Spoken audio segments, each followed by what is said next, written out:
Hey, good morning, everybody. Coach Jen here. It is Tuesday, April 7th, and I have our first running workout of the week. This is week 4 of the 5K program. Going 8 weeks on this, so we're starting our halfway point.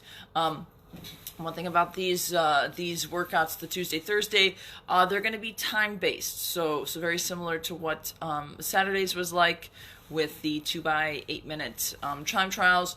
We have something very similar to what has been happening on these days, but now we're going by time. So instead of doing some 400s, we're going to run for 2 minutes. But we're looking to get around that time or that distance as we do it. One thing I was noticed while looking at some results is that people were hitting this around 130, maybe 140. So you might find you're covering more distance. We want to try and keep that in mind as we're doing it. So see if when we change the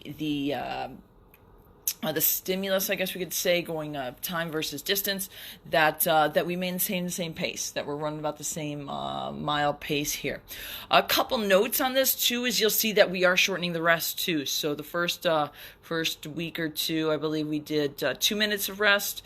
Last week we had 10 by 400s, we had 90 seconds. So now we're down to 1 minute rest. So make sure you're always getting getting in a good warm up, so you're able to sort of deregulate or bring the body down during that rest period.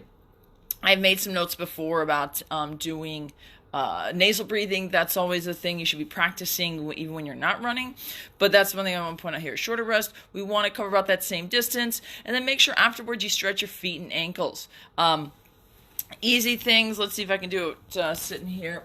The easy thing you can do when you take your shoe off is Katie's done something like this in her early video, is just moving the ankle around. You can always throw the fingers between the toes and get some stretching in the foot that way, in the forefoot, some flexion here, front extension, twisting, and then I also like to use the knee to get into the calf or Achilles a little bit, and then even basic just massaging the foot, getting some blood flow, because the foot has a lot of bones and a lot of little things going on. So we want to make sure that the pounding that you're doing on the pavement, maybe even some more burpees or whatnot in your workout, you're getting some good recovery going in the foot.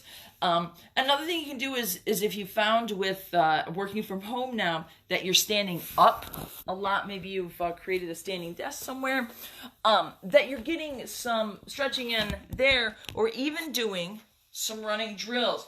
So what you could do, and I don't have it set up here, I'm just gonna take a shoe, assuming this is my desk, is that you're able to maybe get some flexion here, get a calf stretch. You can always go without and just kind of sink down and work on ankle mobility this way, keeping in mind though as we're doing it that you're not just letting the knee go in, that when you get this little stretch, again just by sinking down to get a little stretch in the calf, Achilles, that the knee is going over the toe, that we're aware of where it's tracking.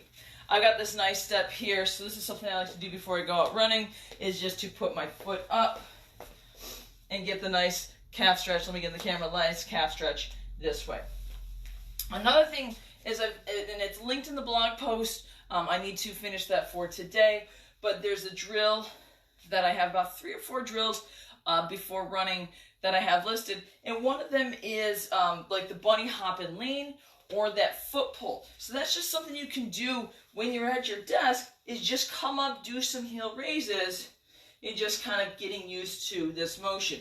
It's something, I believe when David's done the hip programming, that if you aren't able to jump rope in your location, you can do the hops and taps. Not to say when you're working here, you're working on that, but it's getting you moving. It's getting you thinking about the body starting to rev up, warm up. You're moving and not just standing there. And you also get a little bit lean, you get a little bit more ankle work to work that foot pull. Even when you're just standing here, careful of or being mindful of what's in front of you if you have a low desk. That's a good sort of indicator of, are you leading with the knee up or are you pulling the foot? All right, so we want to make sure that foot is coming almost like we're looking like a flamingo here versus kicking way back. We also want to make sure that that knee is not coming up. So we're not using our hip flexors to raise, but we're using our hamstring to pull that foot up. So you can get some work here, maybe, you know, little stair stepper in place, and then start kind of pulling up a little bit as you're standing there. So a couple chances or a couple ways to get in some drill work, running drills, while at your standing desk.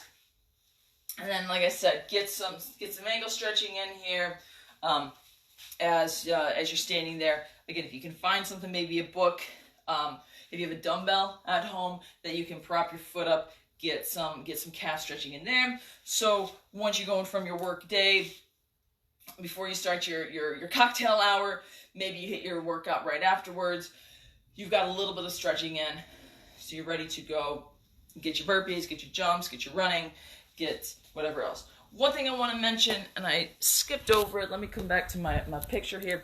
One thing we're going to start throwing in on these days is run to run, all right? And this is just, maybe you're not like keen on doing a 5K and you're new to running, you just want to do something to get out.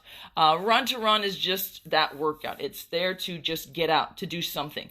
So I think it's either 8 to 10 or 8 to 12 times, right? We got a minute here. And what you're going to do is sprint or run, right? Depending on how fast you want to go, move, right? Move for 20 seconds and then jog or walk for 40 seconds, all right? Cover, go as far as you can, maybe 8 to 12 times you do that. It's a good way maybe start the day, good way to end the day, good middle of the day break.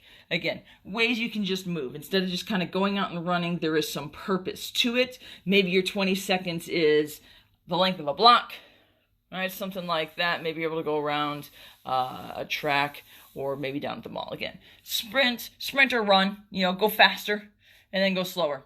Right, that's what we're looking for with those run to run workouts. Today's 5K training program, we have 8 by 2 minutes and 1 minute rest. Make sure you log in your distance for each of these, and have a good Tuesday, everyone.